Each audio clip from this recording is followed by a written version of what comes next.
दारूने उद्ध्वस्त झाले संसार. कुंकवासाठी महिलांचा थेट पोलीस ठाण्यावर हल्लाबोल.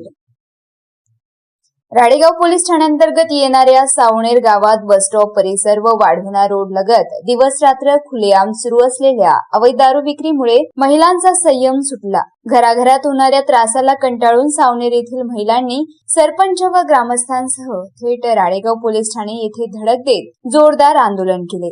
दारूच्या व्यसनामुळे अनेक कुटुंब उद्ध्वस्त होत असून कुटुंबाचा कर्ता पुरुष व्यसनाधीन झाल्याने महिलांवर व लहान मुलांवर नाहक संकट ओढावले आहे. विद्यार्थी व तरुणाई ही व्यसनाच्या गर्तेत अडकत असल्याने गावातील सामाजिक शांतता धोक्यात आली आहे, असा आरोप महिलांनी केलाय.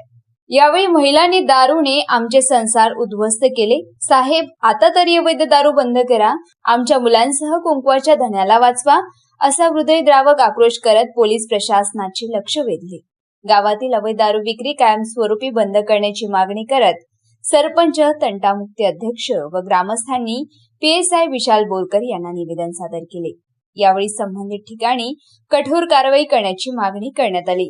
यावेळी सरपंच प्रणिता खोब्रागडे, माया उईके, सविता नेहारे, निकिता गुळनुले, वनिता मडावी, वैशाली उईके, गुंफा उईके, मंगला वाघाडे, वंदना वाघाडे, सुरेखा वाघाडे, रंजना खेकारे, सत्यकला मेश्राम, कुंदा कुमरे, बबिता गुळनुले, पूनम आत्राम, लक्ष्मी घोटेकर, मीरा आत्राम, वत्सला खंगारे, रंजना कुमरे यांच्यासह असंख्य महिला उपस्थित होत्या.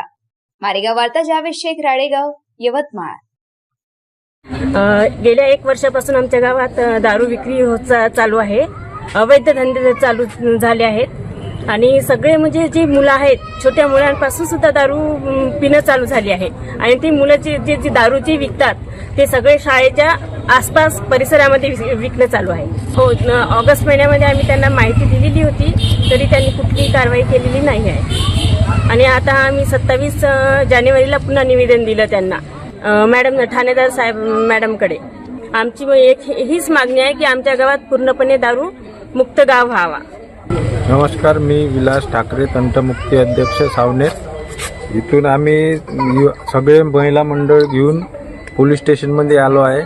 कारण आमच्या गावामध्ये 1 वर्षापासून दारू चालू आहे. आता ते बंद करायची म्हणून असे निवेदन 2-3 वेळा दिले, पण त्याची काही कारवाई झाली नाही.